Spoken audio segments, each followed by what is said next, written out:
What's up, guys? My name is Guillaume and welcome to Thomann's Guitars and Basses. Today I'm really excited to be talking to one of my favorite guitar players, Mr. Ariel Posen. His second record, Headway, just came out. There'll be links to everything in the description box down below, so go check it out. In this video, we'll be talking about the album, the songs, the gear, the sounds. There's going to be some lesson bits for you guys as well as a performance. So sit back, relax, and enjoy the video. All right, man. How are you doing? I'm good, man. How are you? Long time no see. See Definitely. as in through a screen, of course. Yeah. It's still good to see you. You too, man. I've been pretty good on this side. I'm really excited. I've said it in the intro, I think. But so when this video comes out, so will Headway. And so first off, congratulations. Obviously, Thank you. Super hyped on the release. I'm not gonna. It would be a little bit disingenuous to ask you how you feel about the release and everything, because this is being filmed before, obviously. So we'll get back to that in a future interview, hopefully. But I do want to talk about obviously the album, the songs in particular. I want this video to be the ultimate Ariel Posen expose. There's going to be a little bit of everything. I love it. So.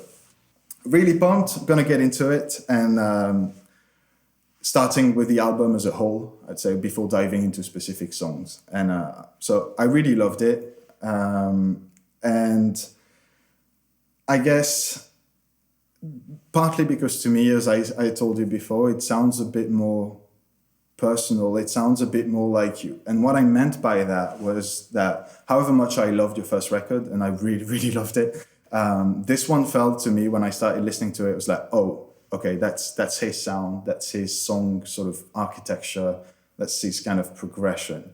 Whether in the first record was maybe, and very naturally as a first record, a bit more of you and you trying to pitch in sort of your influences and your guitar heroes and like what influences you as a songwriter.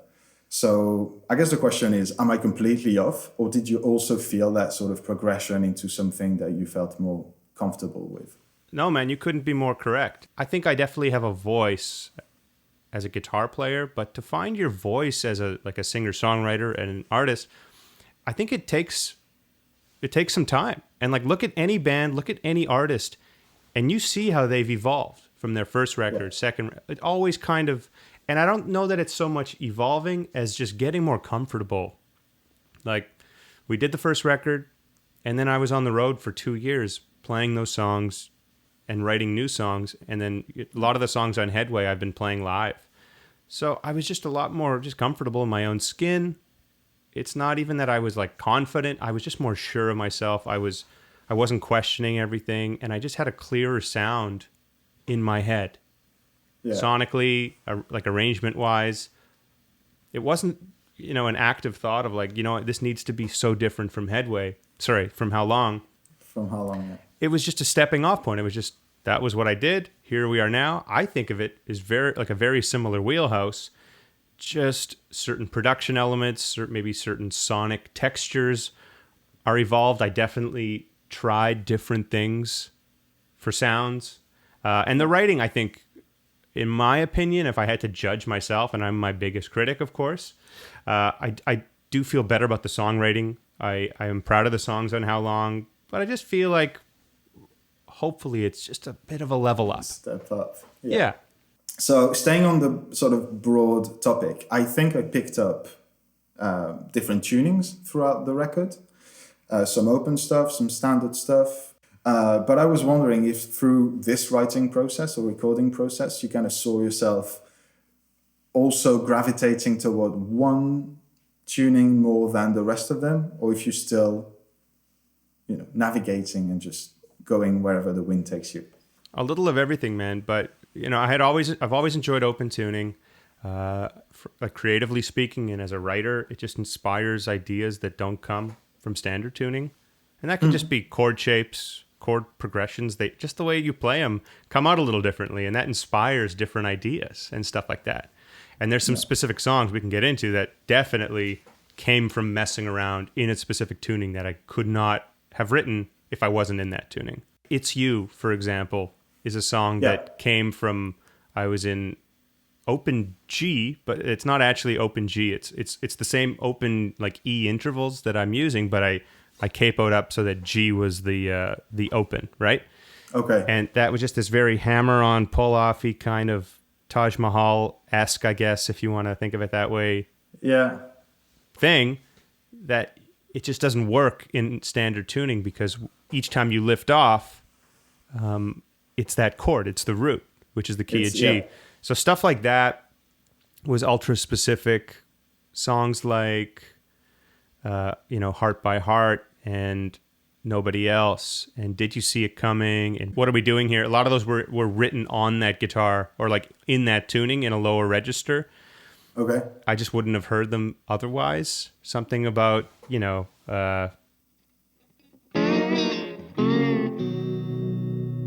something like that, or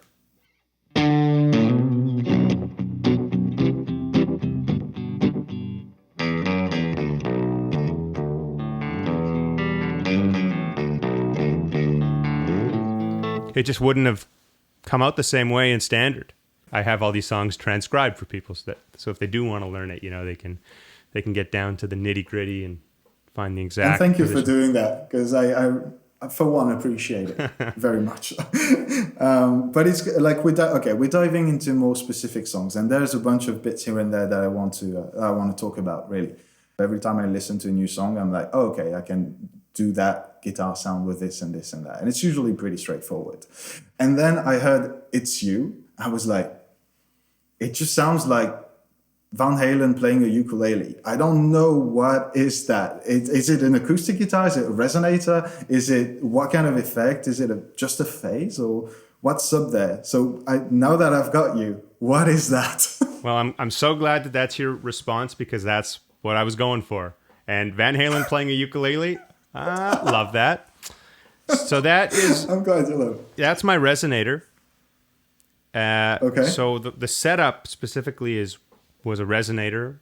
I'm in the live room, couple microphones on it, as you would, because it is an acoustic instrument. So and you're primarily hearing a lot of the acoustic part of it. So a couple mics on that, plugged into the reverberato, the Victoria reverberato, Frank the Tank, and that was giving reverb and trem. Okay. Then from there into an amp. And that song was into a V40. That's the only song on the album that isn't my 2-rock. Every other sound you hear is the 2-rock. I did not use any other amps except that one part. And it was kind of cranked, so there was a bit of hair on it, but there was no like pedals other than the tank, of course. Yeah. And then we recorded it. Basically, every guitar track and every vocal we recorded to a plate, so that. Oh, that's the reverb. That's that massive reverb on the. Yeah, so if we adjusted that to taste each song. Yeah. It's easy to get carried away with something like that. Oh yeah. But that's the setup, and so it was a matter of, and like kudos to Kian who mixed this record, just finding that balance of enough of the acoustic texture, but a little bit of the amp, and this weird blend where you hear it and you're like. Well, I mean, that's definitely a guitar, but I mean, is it? That kind of vibe? That's exactly what we were going for. Again, I can't say enough. I can't say the word enough. Different. Just something different. So it's just like in harmonic trem, that phasing that we hear is just a harmonic trem. Yeah. Dang. Okay. I don't get fancy. I don't really mess with phasers or flange or anything like that. I like it pretty traditional. So there's a lot of different sounds you can get with the same sound. Like one harmonic tremolo or one regular tremolo can do a lot if you mix in a couple different ingredients. It'll come out a different way. Yeah. Another thing that I really loved, but that again I loved already in your first record, it was your use of fuzz. I think it's always been really tasteful, but really disgusting at the same time, for lack of a better word. It's just like the right in between. And what you did on that one really struck me, mostly on, was it Heart by Heart and Big Picture. The way you keep that really dirty line going in the background of a kind of pop element chorus, I thought that was super fresh, super just original to have these two blended in such a way that you're like, hey, that's happening. I didn't know you could do that. I like that. And that was kind of really cool. So what gear did you use? What was the fuzz? Was it an octave fuzz as well? I heard at some points. Yes, you are right, actually. So Heart by Heart was a mixture of things. It was this guitar, and kind of the secret weapon on this record was my broadcast. Not to pump my own product, but seriously, I think it's the ultimate recording pedal. I like to get as hard as it is to believe. Maybe when I'm recording, I'm really not trying to go for too much overdrive. In fact, I try to lean on the cleaner side, but with the hair. And I find that guitars sound bigger when they're cleaner. And we always think, oh, you need to throw more gain on it or like kick on some more fuzz and it'll make it sound huge. But it actually makes it sound smaller because it gets a bit more saturated and it doesn't have that headroom, you know? Yeah. So the broadcast specifically, I mean, I kind of had it set something like that where it's not too dirty, but it's almost like if you had I don't use like a Marshall style amp, but any amp with overdrive and you turn your volume down a bit and it's clean, but you still have a bit of that hair. Yeah, that's what the sound was rolled up all the way. So Heart by Heart was that sound with a slap delay. And some of the important ingredients was this filter sound that I've been using on the H9. So, let me just go to the right position here. I recorded it. It was in D standard, but...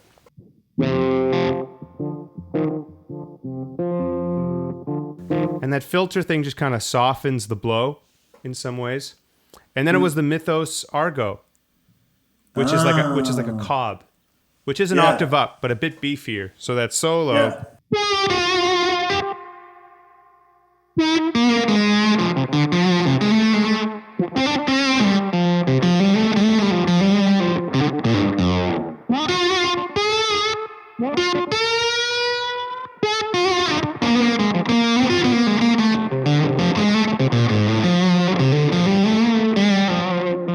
And another big part of that was how it was mic'd. So all the guitar tracks on this album, Paul, who engineers all my records, has like amazing ears, has amazing sense of just how to get a great sound.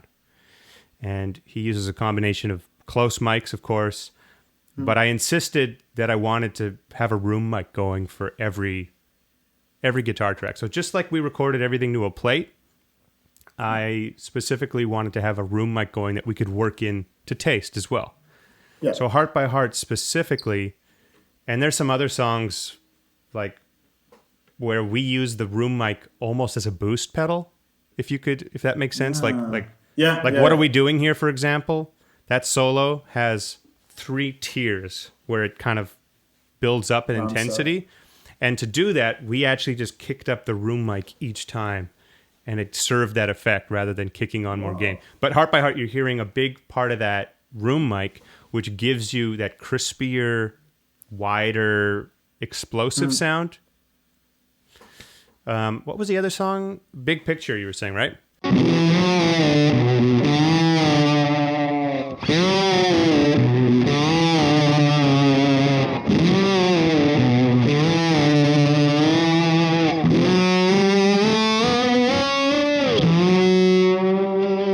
And then like...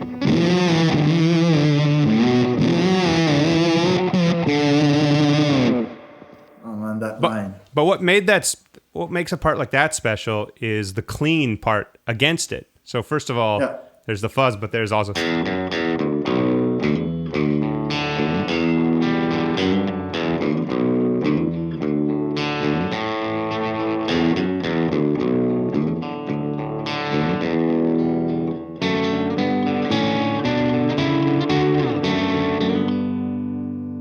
So it was a combination of all those things that for me, make it a bit more interesting, but introduce the fuzz in the solo, and then the fuzz really lifts it in that final chorus. So I use it a lot as like a stair-stepping tool.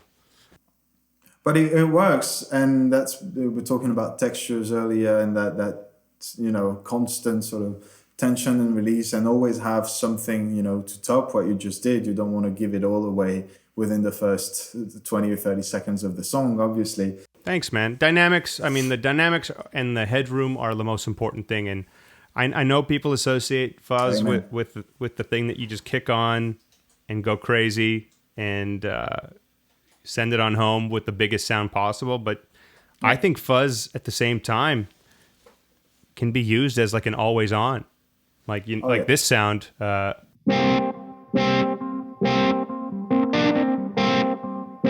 You know.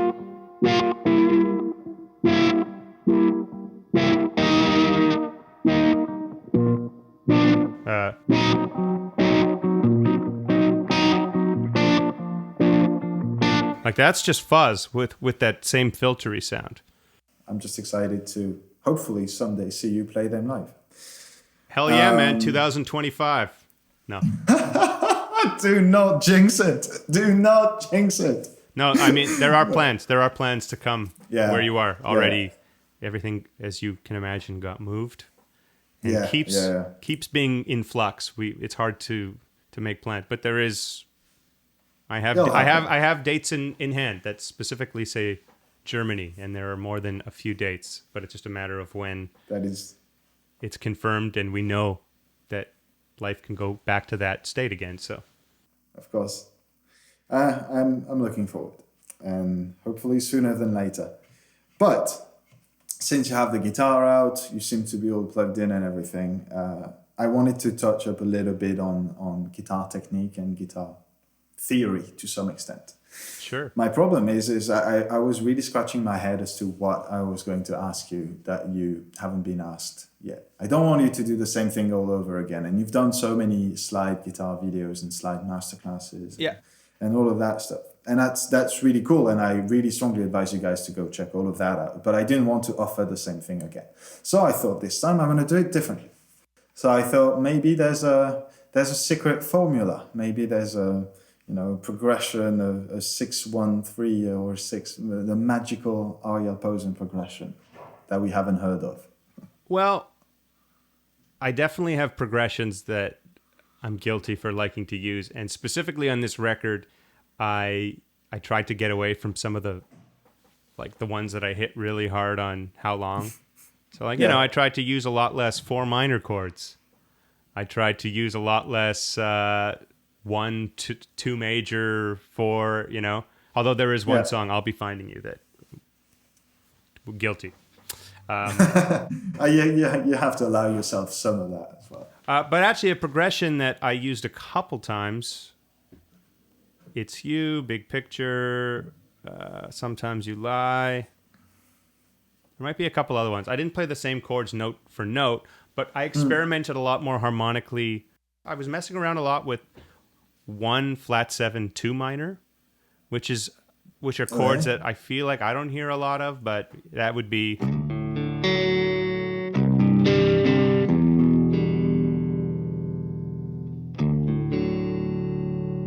Said that you were fine.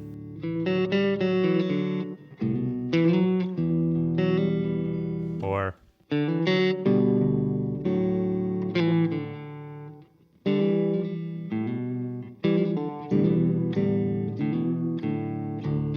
it's just kind of different because we don't associate the flat 7 as much in major keys, because in a major key it's usually a natural 7, right? Yeah. So using a flat 7 kind of tricks the ear in a nice way,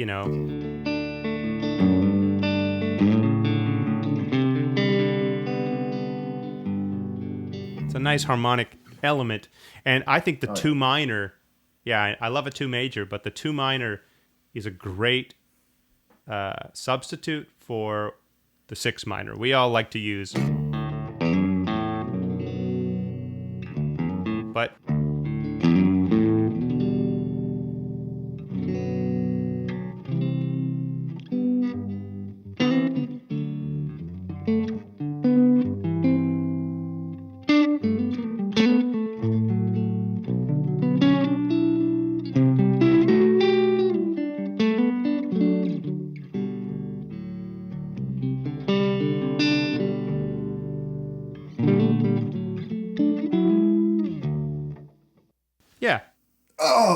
I don't know, man. That's such a tough question.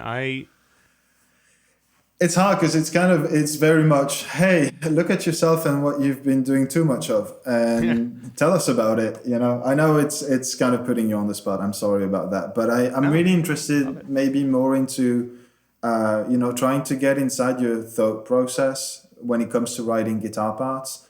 And I think, people learning the songs and people watching that video would be grateful to know how you go about figuring out bits rather than just learning yours, which would be a great first step to it. But then learning how you get there to make their own, I think is the ultimate reward. And I'd like to hit you with a bit of a backstory, sort of a couple chords. And you pick it up from there and you tell me what you would do to these chords to make it to find a guitar part that would work over it. What's your thought process when you hear something? And maybe in a jam or improv context, for example. Is that cool with you? Yeah, sounds great. All right, sit. Let me just turn the evil machine on, just so you can hear it. Like a G minor to B flat major, like a 6/1, and kind of in that like slow.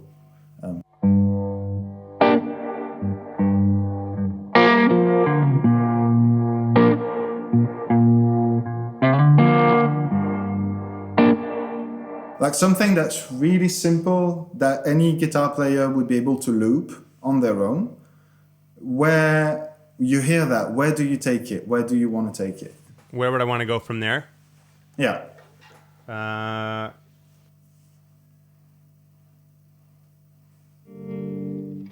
Let's see.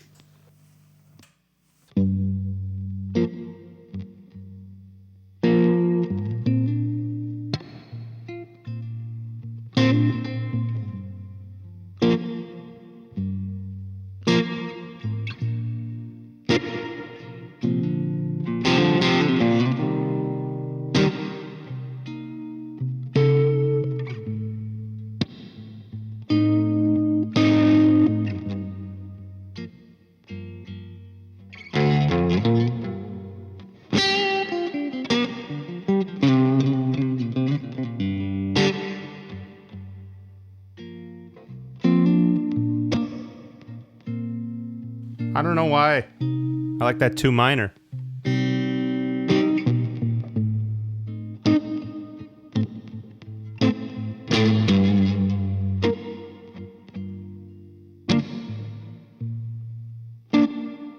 Now, I mean, I would probably still approach it. Here's the thing. This is the best thing about music. This is the best thing about harmony. It can be anything.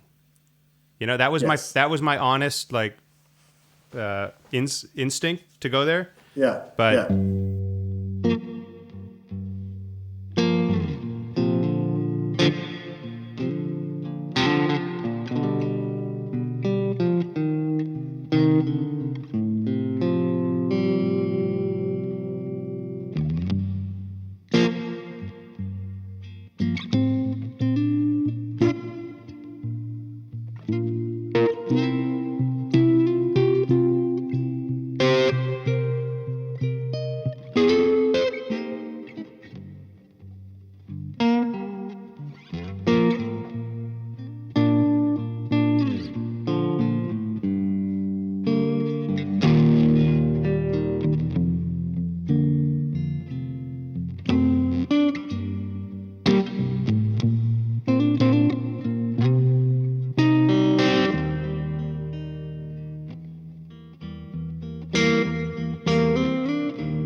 anyways, I can kind of get lost.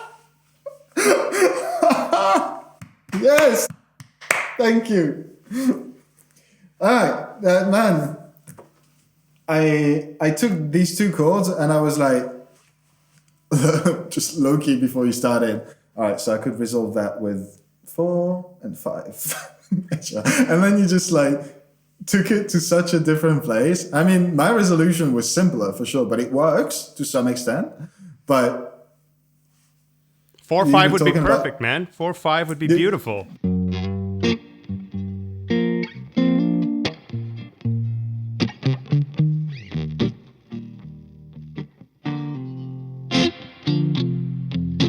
I love it. There's nothing wrong with that. And in fact, I did go there. I think by the end, I went 4, sharp 4, 4, sharp. Like, yeah.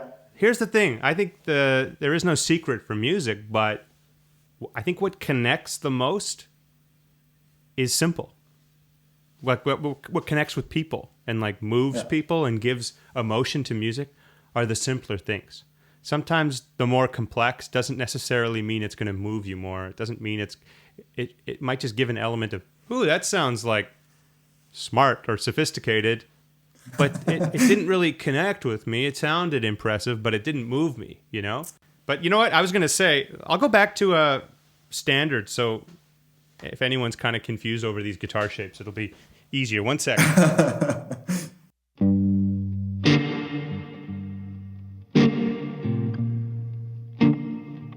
There's a lot you can mess with just in the bass notes themselves, like the root notes, that can change a lot. And this is something I would also think about.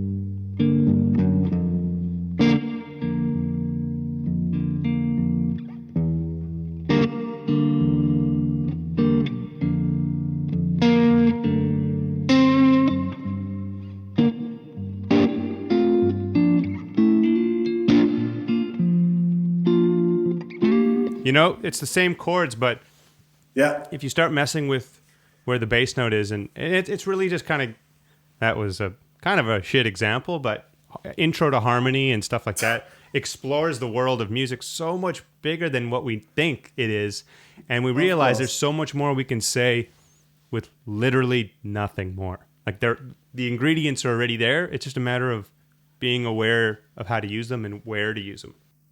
Yeah. All right. Outside of the fact that we have vastly different understandings of shit examples, I don't think there's any way I can top that. Thank you.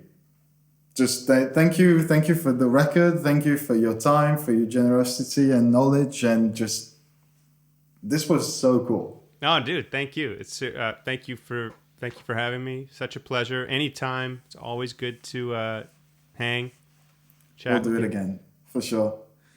All right. Well, I think you've got something for us to wrap up the video, so I'll let you do that. And you guys, thank you so much for watching. This was Ariel Posen and his new album Headway. Everything will be linked in the description box down below, so go check it out.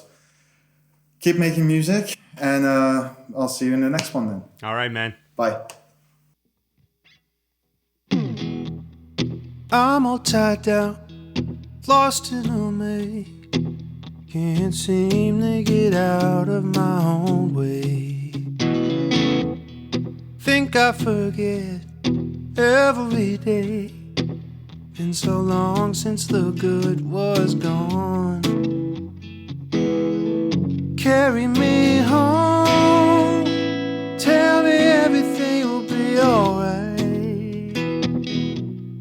Carry me home, I'd rather be alone with you tonight, tonight.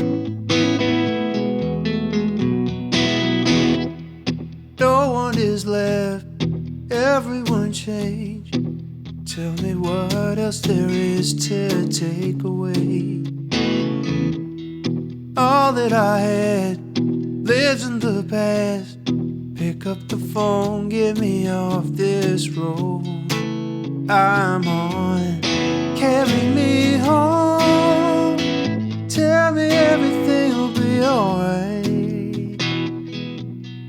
Carry me home, I'd rather rather be alone with you tonight. I'm still haunted by all the mistakes, all the wrong turns that were made. I knew it all along. Take me back to before the good was gone.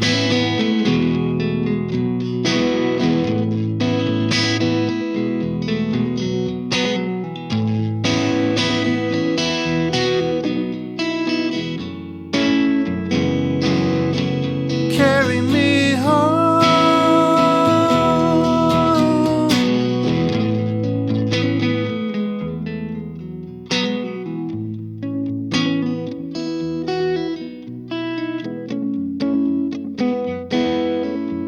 Feels like just yesterday, lost my own way, but I hope it don't take too long to get back to before the good was gone. Carry me home, tell me everything will be alright. Carry me home, I'd rather be alone with you tonight. All that I want is to keep a little peace of mind. I'm still haunted by all the mistakes, all the wrong turns that were made. I'm still haunted by all the mistakes, all the wrong turns that were made. I knew it all along. Take me back to before the good was gone. I knew it all along. Take me back to before the good was gone. I knew it all along. Take me back to before the good was gone.